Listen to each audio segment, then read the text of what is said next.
Howdy, stargazers, and welcome to this episode of Star Trails.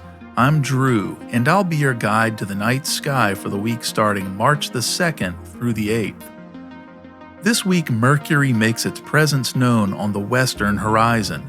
We check in with the Blaze star, and with recent talk of a potential asteroid collision with Earth, spoiler alert, it's not going to hit us. We'll take a detailed look at space rocks, their dangers, and what can be done about them. So grab a comfortable spot under the night sky and let's get started. We begin the week with a beautiful crescent moon in the western sky, just 3 days past new, glowing at about 10% illumination on the evening of March 2nd. By March 7th, the moon reaches its first quarter phase, making it a perfect target for binoculars or a small telescope, as its craters and mountain ranges cast dramatic shadows along the terminator line. Planets are putting on a show this week, too. Venus, now in retrograde, will shine brilliantly in the western evening sky after sunset, and on March the 2nd, it will form a stunning pairing with the crescent moon. So be sure to step outside and catch that celestial duo. Meanwhile, Mercury is making a rare and fleeting appearance, reaching its greatest eastern elongation on March 8th, meaning it will be at its best visibility for this period. Look low on the western horizon shortly after sunset, and you just might spot this elusive inner planet.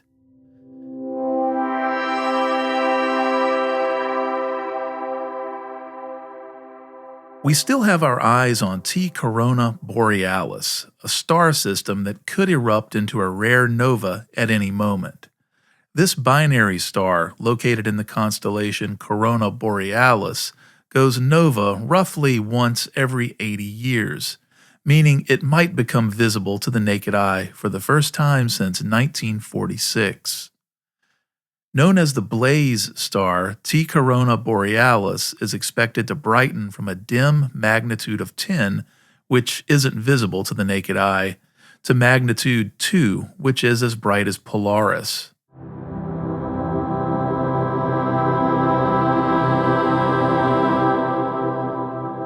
Today, we're talking about space rocks, asteroids, comets, meteors, and everything in between. You might have heard the recent buzz about asteroid 2024 YR4, which briefly made headlines when early observations suggested a slim chance it could hit Earth in 2032. Of course, more recent calculations ruled that out, reducing the risk to almost zero. But it got me thinking, what else is out there, flying through space, occasionally paying our planet a visit? From the massive asteroid that wiped out the dinosaurs to the Tunguska explosion that flattened a forest in Siberia, these space rocks have shaped Earth's history. And speaking of dramatic impacts, we can't forget comet Shoemaker-Levy 9, which slammed into Jupiter in 1994, giving us front-row seats to a cosmic collision of epic proportions. So let's break it all down. What are these objects? Where do they come from? And should we be worried about them? First up, asteroids. Asteroids are rocky leftovers from the early solar system, basically the building blocks that never quite became planets. Most of them orbit in the asteroid belt, a vast region between Mars and Jupiter that's home to millions of these space rocks, ranging from tiny pebbles to giant bodies hundreds of miles wide. Some famous asteroids include Ceres and Vesta, which NASA's Dawn spacecraft studied up close. Ceres is particularly interesting because it's large enough to be classified as a dwarf planet, and scientists suspect it may have a subsurface ocean, hinting at the possibility of past or present life. To learn more about Ceres, go back and check out episode 46. While most asteroids stay put in the asteroid belt, some venture closer to Earth.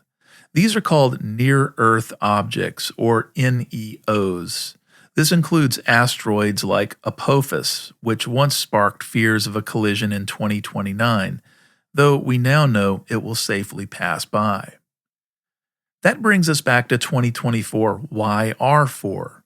When it was first discovered, its orbit was uncertain, and there was a slim chance it could impact Earth. But thanks to follow-up observations, astronomers refined its trajectory and ruled out any danger, for now. That's exactly why space agencies like NASA and the European Space Agency track thousands of NEOs, ready to sound the alarm if one gets too close. Space rocks hit Earth's atmosphere every day, but most of the time they burn up as meteors, what we call shooting stars. But sometimes they're big enough to cause real damage. The most famous example is the Tunguska event of 1908, when a meteor, probably 60 to 100 meters wide, entered Earth's atmosphere over Siberia and exploded 3 to 6 miles above the ground.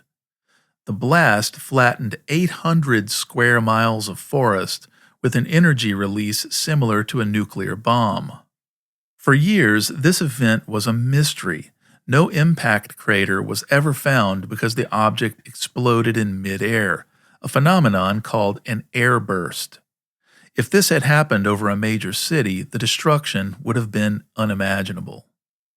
Now, fast forward to 2013, when something eerily similar happened over Chelyabinsk, Russia. A 20-meter-wide meteor entered the atmosphere at more than 40,000 miles per hour, creating a brilliant fireball that was briefly brighter than the sun.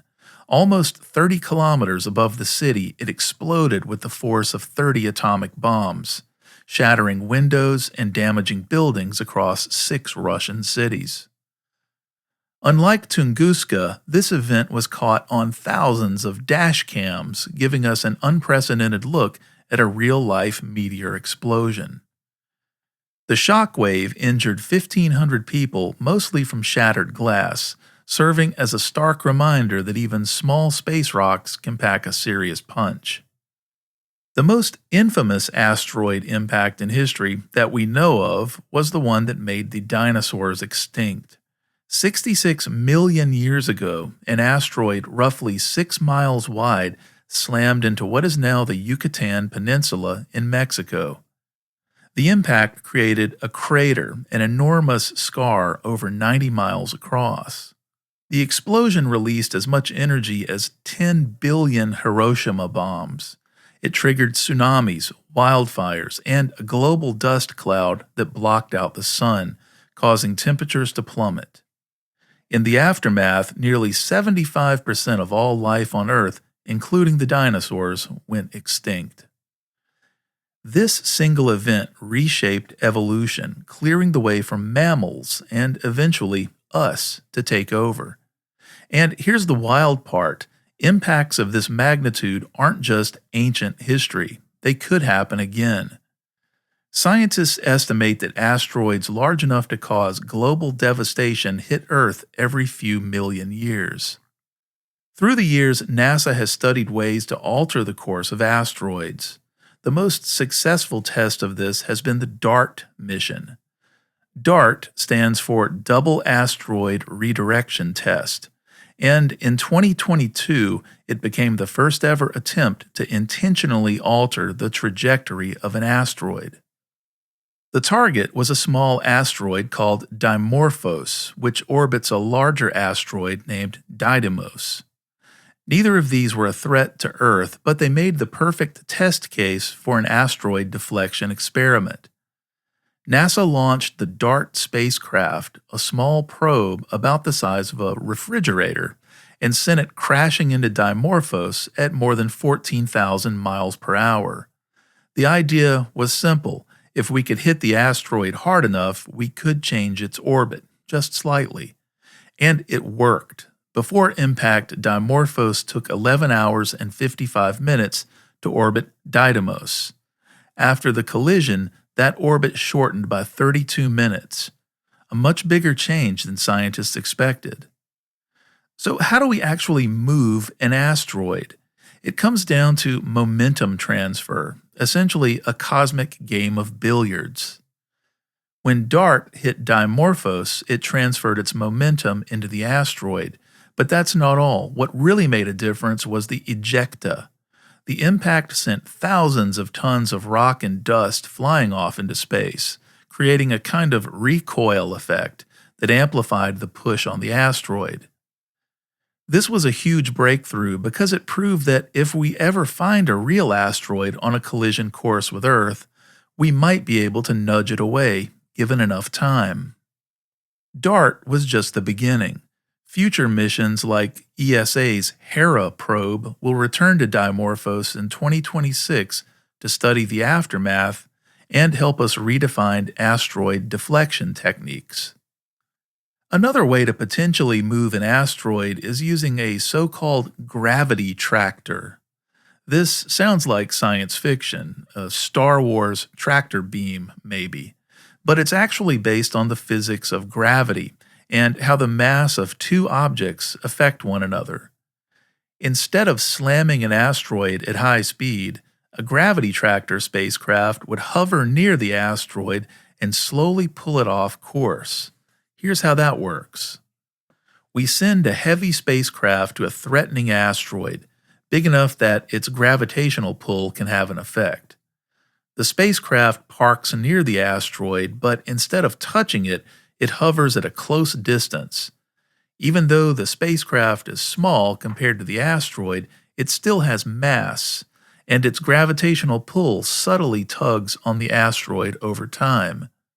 Over years or even decades, this tiny but constant force slowly nudges the asteroid off its collision course with Earth. Of course, this method only works if we detect an asteroid threat decades in advance because the gravitational pull is very small and takes a long time to make a difference. It also requires a spacecraft with significant mass, which means launching a heavy probe into deep space, something that would take a lot of planning and resources. So while Hollywood loves the idea of blowing up asteroids with nukes, Armageddon style, in reality, a gentle nudge decades in advance is a much safer and reliable way to protect our planet. If asteroids are the rocky leftovers of the solar system, comets are the icy wanderers. Comets are made of frozen gases, dust, and rock. They come from the Oort cloud and the Kuiper belt, regions far beyond Neptune where billions of these icy bodies orbit. When a comet gets close to the sun, the heat causes its icy surface to sublimate, turning directly from solid to gas. This creates the beautiful glowing coma and dusty tail we see from Earth. Unlike asteroids, comets don't usually pose a threat to Earth, but every once in a while, a rogue one might swing too close for comfort. One of the most dramatic cometary events ever witnessed was the Shoemaker-Levy 9 impact on Jupiter in 1994. This comet had been torn apart by Jupiter's gravity, and over 6 days its fragments slammed into the gas giant, creating massive explosions larger than Earth itself. The scars seen in Jupiter's atmosphere lasted for months. This was the first time humans had ever witnessed an impact between two solar system objects in real time, and it showed how Jupiter acts as sort of a cosmic vacuum cleaner, sucking in potential threats before they reach us. Before we wrap up, let's talk about Earth's second moon. Well, sort of. Recently, astronomers discovered 2024 PT5, a small asteroid that's been caught in Earth's gravity, temporarily making it a mini-moon. Unlike our actual moon, it won't be here long. It'll likely drift away within a few months. Earth has had several of these temporary moons over the years. They're tiny, often no bigger than a car, and eventually slip away. Perhaps one day they could be targets for future space missions. I mentioned these mini-moons in more detail back in episode 38. In a discussion of orbital resonances in our solar system. So if you missed it, go back and give it a listen.